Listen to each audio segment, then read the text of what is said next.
चुनावों का दौर जारी है। ऐसे में राजनेताओं की बयानबाजी और उनके अंदाज इस दिनों चर्चाओं में रहते हैं। बता दें कि दिल्ली के रामलीला मैदान में इंडिया गठबंधन की लोकतंत्र बचाओ महारैली में शिवसेना के प्रमुख उद्धव ठाकरे ने मोदी सरकार पर निशाना साधा है।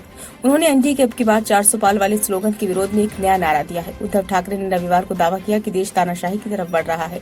एक व्यक्ति और एक पार्टी की सरकार भारत के लिए खतरनाक है। उन्होंने लोगों से कहा कि इस बार के लोकसभा चुनाव में भाजपा को पराजित करें। उन्होंने एनडीए के स्लोगन अब की बार 400 पार के बदले अब की बार भाजपा तड़ी पार का नारा दिया।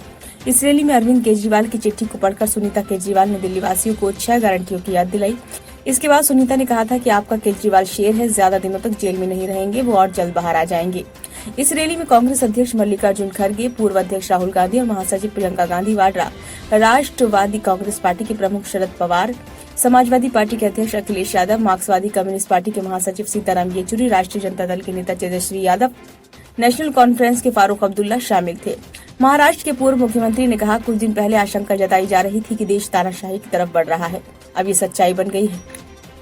उन्होंने कहा कि एक व्यक्ति और एक पार्टी की सरकार देश के लिए खतरनाक है और ठाकरे ने लोगों का आह्वान किया, अब हमें मिलीजुली सरकार लानी होगी।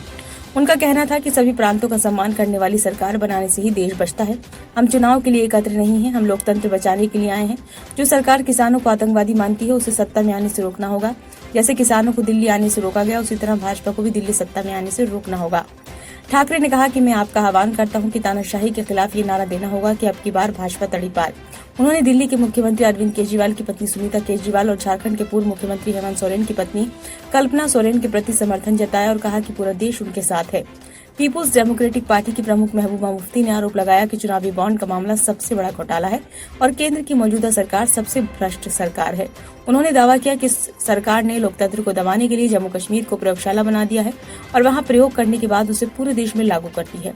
भारतीय कम्युनिस्ट पार्टी के महासचिव दीपांकर भट्टाचार्य ने दावा किया कि सभी लोकतांत्रिक संस्थाओं को खत्म करने का प्रयास किया जा रहा है तथा चुनावी बॉन्ड से मिले धन का उपयोग विपक्ष को तोड़ने के लिए हो रहा है। ब्यूरो रिपोर्ट, नई दिल्ली।